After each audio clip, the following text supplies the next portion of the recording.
일본은 네덜란드를 이기지 못했습니다. 경기는 2대2 무승부로 끝났습니다. 그런데 경기 종료 후 일본 선수들의 표정은 단순히 승점 1점에 만족한 팀의 모습과는 달랐습니다. 그들은 두 번이나 뒤처졌습니다. 네덜란드 주장 버질 판다이크에게 먼저 골을 허용했습니다. 나카무라 게이토가 동점을 만들었지만 크리센시오 서머빌에게 다시 실점했습니다. 그리고 패배가 가까워진 후반 막판, 가마다 다이치가 다시 경기를 원점으로 돌렸습니다. 강팀을 상대로 두 번이나 따라잡았다는 사실만 보면 일본의 정신력을 칭찬하고 싶어집니다. 하지만 이번 경기에서 더 중요하게 봐야 할 부분은 투지만이 아닙니다.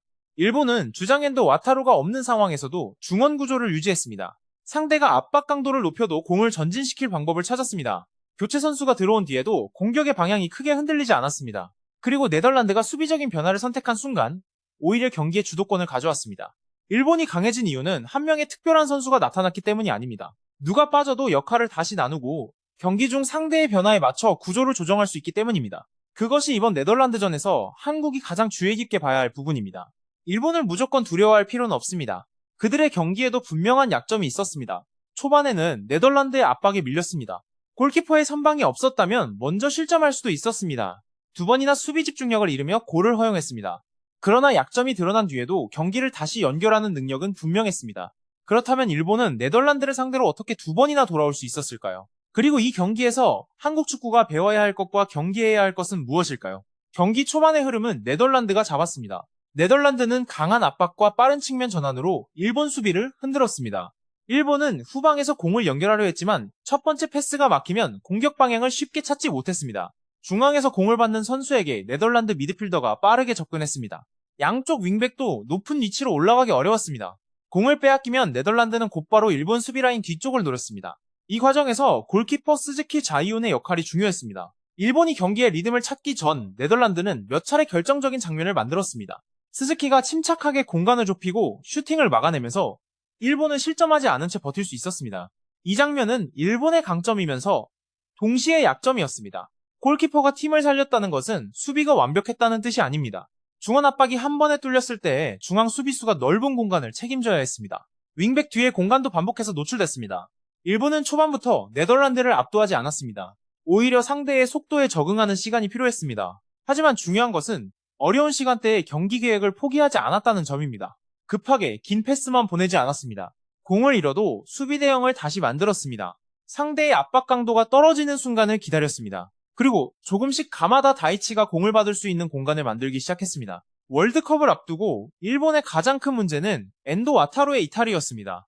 엔도는 단순한 주장이나 수비형 미드필더가 아닙니다. 수비라인 앞에서 상대의 공격을 끊고 공을 빼앗은 뒤 첫 번째 패스를 연결하며 팀의 압박 타이밍까지 조정하는 선수였습니다. 이런 선수가 빠지면 보통 한 명의 대체자를 찾으려 합니다. 그러나 일본은 엔도의 역할을 한 선수에게 모두 맡기지 않았습니다. 가마다 다이치를 더 낮은 위치에 배치했습니다. 중앙 수비수들은 이전보다 적극적으로 공을 운반했습니다. 양쪽 윙백은 공의 위치에 따라 높이를 다르게 가져갔습니다.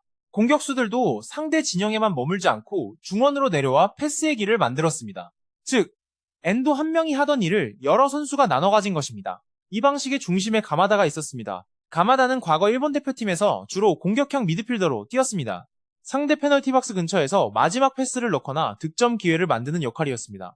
하지만 최근에는 더 낮은 위치에서 경기를 읽는 선수로 변했습니다. 네덜란드전에서도 가마다는 단순히 수비형 미드필더처럼 공을 빼앗는 데만 집중하지 않았습니다. 상대 압박이 어느 방향에서 들어오는지 확인했습니다. 중앙이 막히면 측면으로 공을 보냈습니다.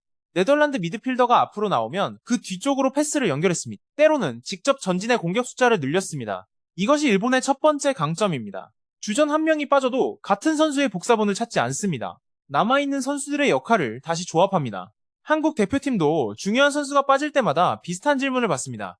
황인범이 없으면 누가 빌드업을 할 것인지, 김민재가 없으면 누가 수비 라인을 이끌 것인지, 손흥민이 중앙으로 이동하면 누가 측면을 책임질 것인지. 일본은 엔도의 부재에 대해 완벽한 답을 찾은 것은 아닙니다. 하지만 적어도 한 명의 공백을 한 명에게만 떠넘기지는 않았습니다. 후반 6분 네덜란드가 먼저 골을 넣었습니다. 주장 판다이크가 헤더로 일본 골문을 열었습니다. 판다이크의 제공권은 세계적인 수준입니다. 그러나 단순히 상대 선수가 너무 강했기 때문에 실점했다고 정리해서는 안 됩니다. 일본 수비는 크로스가 올라오기 전부터 상대 선수의 위치를 완전히 통제하지 못했습니다. 공을 바라보는 선수는 많았지만 판다이크의 출발을 막는 선수는 부족했습니다. 수비수가 높은 공을 처리할 때 가장 중요한 것은 점프 높이만이 아닙니다. 상대가 편하게 달려들 수 없도록 먼저 몸의 위치를 잡아야 합니다. 일본은 이 부분에서 늦었습니다. 이번 장면은 한국에도 익숙한 문제입니다. 체코전에서 한국 역시 긴 스로잉과 공중볼 상황에서 먼저 실점했습니다. 아시아 팀들이 유럽의 강팀을 상대할 때 자주 듣는 설명은 신체 조건의 차이입니다. 물론 높이와 힘은 중요합니다. 그러나 모든 공중볼 실점을 체격 차이로 설명하면 해결 방법을 찾을 수 없습니다. 크로스를 허용한 위치, 박스 안에서의 선수 배치, 첫 번째 경합 이후 두 번째 공을 지키는 구조, 이 세 가지를 함께 봐야 합니다. 일본은 판다이크에게 실점하며 약점을 드러냈습니다. 하지만 실점 직후 공격의 속도를 높였습니다. 그리고 몇 분 뒤 다시 경기를 원점으로 돌렸습니다. 일본의 첫 번째 동점골은 나카무라 게이토가 만들었습니다. 이 장면에서 중요한 것은 일본이 실점 이후 조급해지지 않았다는 점입니다. 공격수들이 모두 중앙으로 몰려들지 않았습니다. 측면의 폭을 유지하면서 네덜란드 수비를 넓게 벌렸습니다. 중앙에서 패스를 연결한 뒤 상대 수비가 안쪽으로 움직이는 순간 바깥 공간을 활용했습니다. 나카무라는 공을 잡은 뒤 복잡한 선택을 하지 않았습니다. 수비수가 완전히 자리 잡기 전에 슈팅할 수 있는 공간을 만들었습니다. 그리고 골로 연결했습니다. 일본의 공격은 화려한 개인기 한 번에 의존하지 않았습니다. 공이 한쪽에 있을 때 반대편 선수도 다음 장면을 준비했습니다. 한 선수가 내려오면 다른 선수가 전진했습니다. 중앙 공격수가 수비수를 끌고 움직이면 측면 공격수가 안쪽을 공격했습니다. 이런 움직임이 반복되면서 네덜란드 수비가 일본의 공격 방향을 한 번에 예측하기 어려워졌습니다. 한국과 일본을 비교할 때 선수 개인의 능력만 이야기하는 경우가 많습니다. 손흥민과 미토마 가오루, 이강인과 구보 다케우사, 김민재와 이타쿠라고. 하지만 대표팀의 차이는 유명 선수의 숫자만으로 결정되지 않습니다. 공을 가진 선수를 주변 선수가 어떻게 도와주는가? 선수가 자리를 비웠을 때 누가 그 공간을 채우는가? 공격이 실패한 뒤 누가 먼저 수비 위치로 돌아가는가? 이런 연결의 속도에서 차이가 만들어집니다. 나카무라의 골은 일본이 개인 능력과 조직적인 움직임을 함께 사용한 장면이었습니다. 일본이 동점골을 넣은 뒤 경기는 더 빠르게 움직였습니다. 네덜란드는 서머빌의 정확한 슈팅으로 다시 앞서갔습니다. 일본 수비는 서머빌이 안쪽으로 들어오는 순간을 막지 못했습니다. 그는 자신이 가장 자신 있어하는 각도에서 슈팅할 시간을 얻었습니다. 이 장면에서도 일본의 약점이 분명하게 나타났습니다. 측면 수비수가 바깥쪽을 막고 있을 때 중앙 미드필더가 안쪽 공간을 보호해야 했습니다. 하지만 수비 사이의 거리가 벌어졌습니다. 서머빌은 그 틈을 이용했습니다. 일본은 강팀을 상대로 2골을 허용했습니다. 따라서 이 경기를 일본 수비의 완성이라고 평가해서는 안 됩니다. 그러나 두 번째 실점 이후의 반응은 달랐습니다. 첫 실점 때처럼 공격 구조를 다시 만들었습니다. 무조건 높은 크로스만 반복하지 않았습니다. 가마다가 공이 방향을 바꿨습니다. 교체 선수들이 전방에 새로운 움직임을 추가했습니다. 오가와 고키는 중앙에서 수비수와 싸웠습니다. 주변 공격수들은 그가 만드는 두 번째 공을 노렸습니다. 경기가 끝날수록 네덜란드는 수비 숫자를 늘렸습니다. 공격적인 선수를 빼고 중앙 수비수를 추가했습니다. 경기를 지키기 위한 선택이었습니다. 하지만 이 변화는 일본에게 다른 기회를 줬습니다. 네덜란드의 공격 위협이 줄어들면서 일본의 윙백과 미드필더가 더 높은 위치로 올라갈 수 있었습니다. 일본은 상대가 수비적으로 변한 순간을 감지했습니다. 그리고 그 시점부터 더 많은 선수를 페널티 박스 주변으로 보냈습니다. 후반 43분, 일본은 다시 동점을 만들었습니다. 오가와가 강한 헤더를 시도했고 공은 가마다를 거쳐 골문 안으로 들어갔습니다. 가마다는 자신의 득점에 운이 따랐다고 인정했습니다. 실제로 마지막 접촉은 계획된 슈팅과 거리가 있었습니다. 하지만 그가 그 위치에 있었던 것은 우연이 아니었습니다.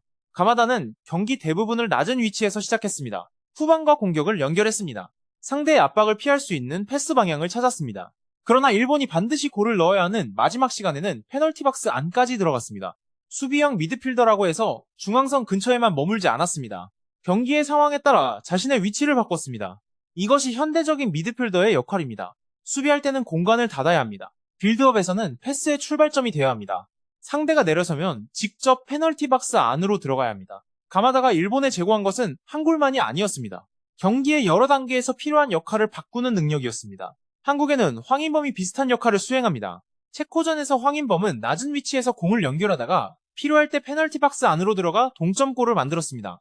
두 선수의 스타일은 완전히 같지 않습니다. 그러나 공통점은 분명합니다. 팀이 어려운 상황에서 자신의 원래 위치에만 머물지 않습니다. 경기가 요구하는 공간으로 이동합니다. 한국과 일본의 향후 경쟁에서 이런 다기능 미드필더의 숫자는 매우 중요해질 수 있습니다. 대표팀 경기에서는 교체가 많아질수록 조직력이 흔들리기 쉽습니다. 선발 선수들은 오랫동안 훈련하며 움직임을 맞춥니다. 교체 선수는 경기 흐름에 적응할 시간이 부족합니다. 하지만 일본은 교체 이후에도 각 선수의 역할이 비교적 분명했습니다. 오가와는 중앙에서 제공권과 마무리를 책임졌습니다. 측면 선수들은 폭을 유지했습니다. 가마다는 뒤에서 공을 연결하다가 공격 상황에서는 전진했습니다. 선수가 바뀌었지만 공격의 기본 원리는 크게 달라지지 않았습니다. 이것은 일본이 특정 선수보다 역할을 중심으로 팀을 구성하고 있다는 의미입니다. 주전 선수가 빠지면 완전히 다른 축구를 해야 하는 팀이 있습니다. 반면 일본은 새로운 선수가 들어와도 기존 역할 가운데 하나를 맡게 합니다. 물론 모든 선수가 같은 수준은 아닙니다. 엔도의 수비력과 경험을 그대로 대체할 선수도 없습니다. 그러나 팀이 해야 할 일을 알고 있다는 점은 큰 장점입니다. 한국도 최근 오현규, 배준호, 엄지성 같은 새로운 선수들이 대표팀에서 역할을 얻고 있습니다. 중요한 것은 이들이 단순한 대체 선수가 되는 것이 아닙니다. 들어오는 순간 무엇을 바꿔야 하는지가 명확해야 합니다. 오현규는 페널티 박스 안에 기준점이 돼야 합니다. 배준호는 좁은 공간에서 방향을 바꿔야 합니다. 엄지성은 측면의 속도와 침투를 추가해야 합니다. 선수 이름보다 역할이 먼저 정리될 때 교체 카드가 전술이 됩니다. 일본은 네덜란드전에서 그 가능성을 보여줬습니다. 경기 이후 네덜란드가 일본을 가볍게 봤기 때문에 무승부를 허용했다는 설명도 나왔습니다. 그러나 네덜란드 감독 로날트 쿠만은 경기 전부터 일본의 공격력과 조직력을 경계했습니다. 경기 후에도 일본이 강한 팀이라는 점을 인정했습니다. 문제는 일본을 몰랐던 것이 아닙니다. 알고도 경기의 흐름을 끝까지 통제하지 못했다는 점입니다. 네덜란드는 2번 앞섰습니다. 후반에는 수비 숫자까지 늘렸습니다. 그럼에도 일본은 페널티 박스 안으로 공을 보냈고 결국 동점골을 만들었습니다. 강팀이 약팀을 과소평가해 이변이 나오는 경우가 있습니다. 하지만 이번 경기는 그 설명만으로 부족합니다. 일본은 네덜란드가 예상한 것보다 오래 버텼습니다. 실점 이후 더 빠르게 반응했습니다. 상대가 수비적으로 변한 순간 공격 숫자를 늘렸습니다.